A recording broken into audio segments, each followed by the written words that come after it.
Surprisingly, over 90% of viewers haven't subscribed yet. If you're enjoying the content, hit that subscribe button. It motivates us to keep creating and helps us never miss an upload, and I still remember that night as if it had been branded into my memory with fire. Our anniversary dinner, 10 years of marriage, a decade of highs and lows, sacrifices, shared dreams, and supposed loyalty. I had planned the evening carefully. A quiet restaurant, dim lighting, a private table by the window. I thought it would be a night where we'd celebrate everything we'd built together. Instead, it turned into the night that shattered my illusions. She sat across from me, dressed beautifully, hair done in waves that caught the light. For a moment I was reminded of the woman I fell in love with years ago, the woman who used to light up at the sight of me walking through the door. But the look in her eyes that night was different. Not the soft warmth I craved, but something colder, something rehearsed.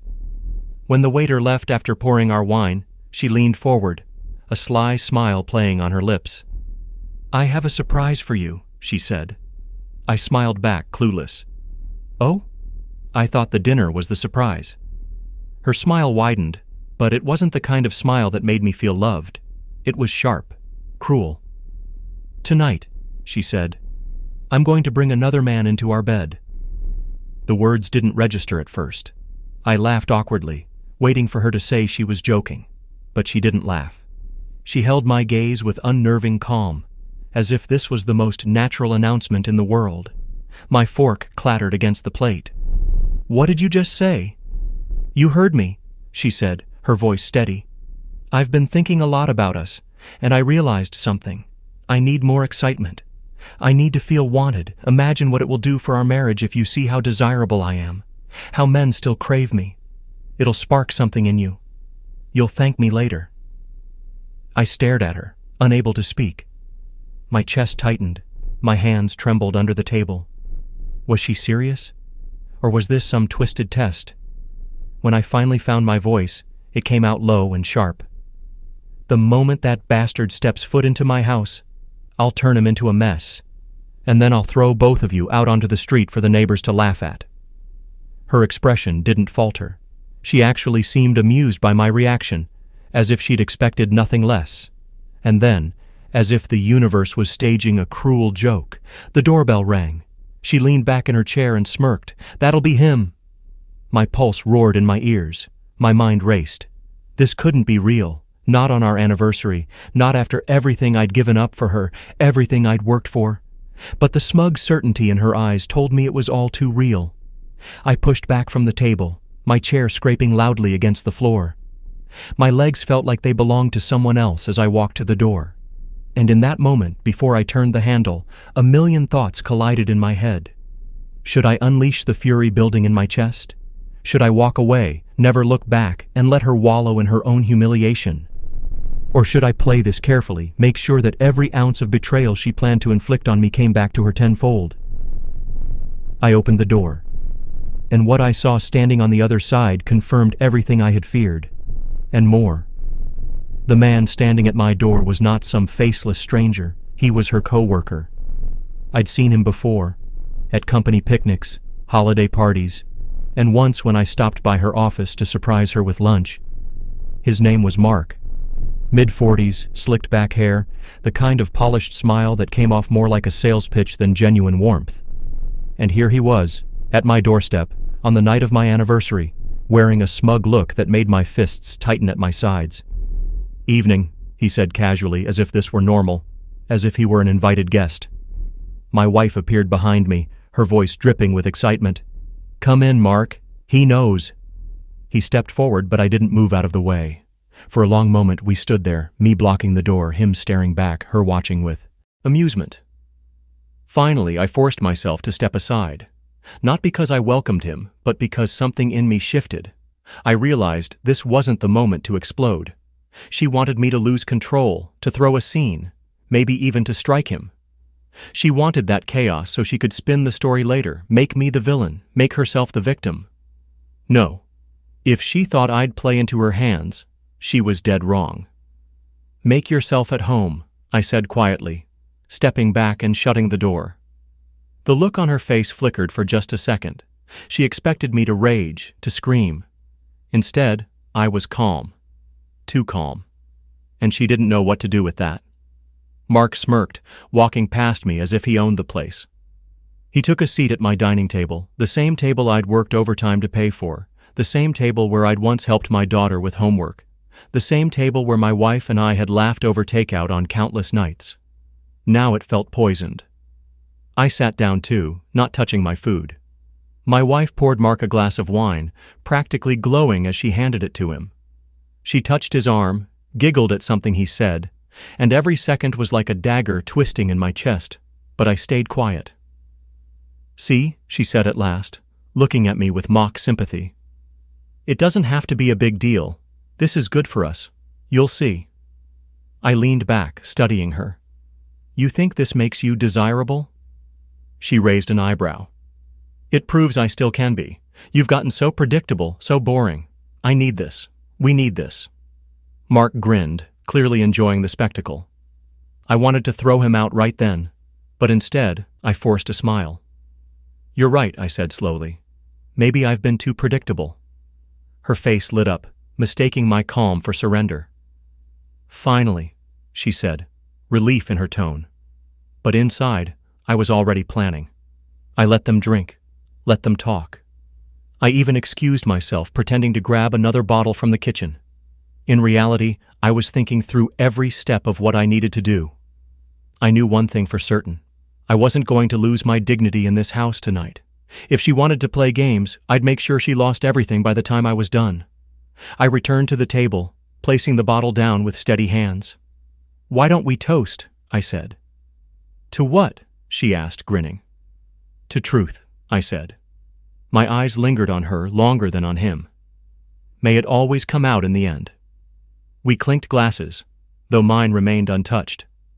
The rest of the evening was torture, but I endured it. I watched them laugh, whisper, touch. Each moment was fuel for me. Every time she glanced at me, expecting me to crack, I gave her nothing but silence. Eventually, Mark left. He had the decency, or perhaps the arrogance, to shake my hand on his way out. I gripped it harder than he expected, just enough for his smile to falter for a second. When the door closed, my wife turned to me, triumphant. "See? That wasn't so bad, was it?" I looked at her, really looked. The woman I married was gone. In her place stood someone unrecognizable, selfish, manipulative, cruel. "No," I said softly. "Not bad at all." She smiled, misreading me again, and went upstairs, humming. I stayed downstairs, staring at the empty wine glasses, the plates of half-eaten food. My jaw clenched, my heart pounded, but my mind was sharp. This wasn't the end. This was the beginning. That night, I didn't sleep. Instead, I sat in the dark, mapping everything out. She thought she was in control, but she had no idea that she'd just handed me the ammunition I needed. The next morning, I left for work as usual. I kissed her cheek at the door, and she seemed surprised by the gesture. "See?" she said. "This is going to work." I smiled, but inside I thought, "You won't be smiling for long." Over the next few weeks, I played my role perfectly. I acted calm, even affectionate. I let her believe I was adjusting, that I was buying into her twisted idea of reigniting our marriage. She became bolder, more careless. I learned everything, their meeting spots, their messages. I made copies of receipts, bank transfers, everything that showed she was funding little getaways with money she thought I wouldn't notice. And the more I uncovered, the more focused I became. This wasn't just about revenge anymore. It was about reclaiming my life, my self-respect, everything she had tried to strip from me. And when the time came, I would make sure she never saw it coming. Because nothing stings worse than betrayal being answered with cold, calculated truth. The next few weeks were almost surreal. If anyone had looked at us from the outside, they would have thought we were a normal couple. We smiled in public, went out to dinner, even visited her family on weekends. To them, everything looked perfect. But behind closed doors, I saw the cracks widening. She was careless, reckless. Her phone would light up with messages from Mark right in front of me. Sometimes she'd giggle, excuse herself, and step into another room, but I already knew what she was doing. And I didn't stop her. Not once. Instead, I quietly collected everything. Screenshots of her texts when she left her laptop open, copies of receipts she stuffed in drawers, voice recordings when she thought I was asleep and whispered on late-night calls. I didn't confront her. I didn't raise my voice. I let her build her tower of lies higher and higher, because I already knew how satisfying it would be when I finally pushed it over and watched it crumble. One night, while she was in the shower, I sat at her desk pretending to look for a pen. Her email was still open. I clicked through, my chest tightening with each subject line. Can't wait to see you again. Last night was amazing. You make me feel alive. Alive. That word burned me more than anything. Because wasn't I the one who had built her life piece by piece? The one who'd stayed late at work so she didn't have to worry about bills? The one who fixed the roof, mowed the lawn, carried her through 2 surgeries? But now she was alive because of him. I didn't print the emails. I forwarded them to a secure folder I'd set up, something she could never reach. One day, I thought. One day these words will destroy her. The turning point came during another dinner, just like the one on our anniversary. Only this time it wasn't just me and her. It was her parents, her sister, and a few close friends. She insisted we host, acting like the perfect wife, smiling sweetly at me in front of everyone. But as the night wore on, the mask slipped. She had too much wine. She laughed a little too loud at her own jokes. And then, in front of everyone, she turned to me and said with a mocking smile, "You know what I told him once, that he's too predictable. I mean, really, he never surprises me. Not in 10 years. The table went quiet. Her mom frowned. Her dad cleared his throat. I just smiled and said, "Well, maybe I'm saving my surprises." She giggled, thinking I was joking. But in my chest, my heart pounded with a different rhythm. It was almost time. After that night, I accelerated my plan. I spoke with a lawyer in secret. I secured my accounts, shifted money, protected everything that was mine. Every step I took was calculated. Meanwhile, she grew bold. She would work late and come home hours past midnight. She didn't even bother with excuses anymore. Once, she came in smelling like his cologne. She saw me watching but said nothing, just smirked as if daring me to object. She thought she had won. The truth is, she was walking straight into the trap I'd set. The perfect opportunity came 2 weeks later. Mark's company was hosting a large event, an anniversary gala. She insisted I come with her. At first, I almost refused, but then I realized it was the perfect stage. I agreed. The night of the gala, she looked radiant in her dress, but to me she was a stranger wearing my wife's face. As we entered, she clung to my arm for show, but her eyes kept darting across the room until they found him. And when they did, she lit up like a teenager. The event was formal, with speeches, applause, and laughter. People mingled with glasses of champagne. And all the while, I carried in my pocket a small flash drive, the one loaded with screenshots, emails, and recordings. Proof that no one could deny. The moment came during the speeches. Mark took the stage, thanking everyone for their dedication. My wife clapped the loudest, pride practically glowing from her face. She thought she was the secret queen in the room. When he stepped down, I excused myself, slipped to the back where the AV booth was set up. The technician barely looked at me as I slid the flash drive across the table. "Play this," I said calmly. "Now." He frowned. "What?" "Trust me," I said. "You'll want to hear this." Moments later, the screens around the hall flickered. The slideshow froze. Then, in the sudden silence, a voice filled the room. It was her voice. "I can't wait until he leaves his wife. You're the only one who makes me feel alive. My husband, he's just safe, predictable. Once the house is mine, I'm done." Gasps filled the room. Heads turned. My wife's face went pale. Then came the emails, the texts. Photo after photo of her and Mark, smiling, holding hands, kissing in restaurants. Every secret moment they thought was hidden was now on display for hundreds of eyes. The room erupted. Mark's boss was on his feet, livid. His wife was already storming toward the stage. My wife clutched my arm, her nails digging into my skin. "Turn it off," she hissed. "Please, please turn it off." But it was too late. I stood up, my voice steady as I finally spoke to the room. This was my wife's anniversary gift to me. She wanted me to see how desirable she is. I'd say she succeeded. The crowd was buzzing. Some whispered, some glared, some stared at me with pity, but I didn't care. I wasn't the fool anymore. I looked at her one last time, her face red with shame, her eyes brimming with tears. And then I said the words I'd been holding in for weeks. "I'm done." and I walked out. I didn't look back. Not when she called after me. Not when Mark tried to speak. Not when the room descended into chaos. My steps were steady, my chest lighter with every stride. For the first time in years, I felt free. When I left that gala, I didn't look back. The sound of her voice calling my name followed me into the night, but I didn't slow my stride. For the first time in years, my shoulders felt light, as if I had set down a weight I didn't even realize I was carrying. I drove home in silence. No radio, no thoughts beyond the steady rhythm of the road. By the time I pulled into my driveway, I already knew one thing: she wasn't coming back into this house. Not now, not ever. I slept like a stone that night. When I woke up, my phone had exploded. Missed calls, voicemails, frantic texts. Her name flashing again and again. At first, I didn't listen, but later, curiosity got the better of me. The voicemails started angry. "How could you do that to me? In front of everyone? Do you know how humiliated I was? You're disgusting." Then, as the hours passed, the tone shifted. "Please, can we talk? I didn't mean what I said. You took it out of context. I still love you. We can fix this." And finally, desperation. "I need you. I can't do this without you. Please, just pick up, please." I didn't respond, not once. Instead, I took the morning to meet with my lawyer. The papers were already in motion, but now I wanted it expedited. Divorce, division of assets, everything. She wasn't taking a dime more than she was entitled to. I made sure of it. The news spread fast.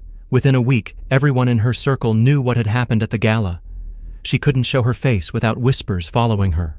Her parents, people who had once looked at me with suspicion, thinking I wasn't good enough for their daughter, now looked at her with disappointment so sharp it almost cut through me.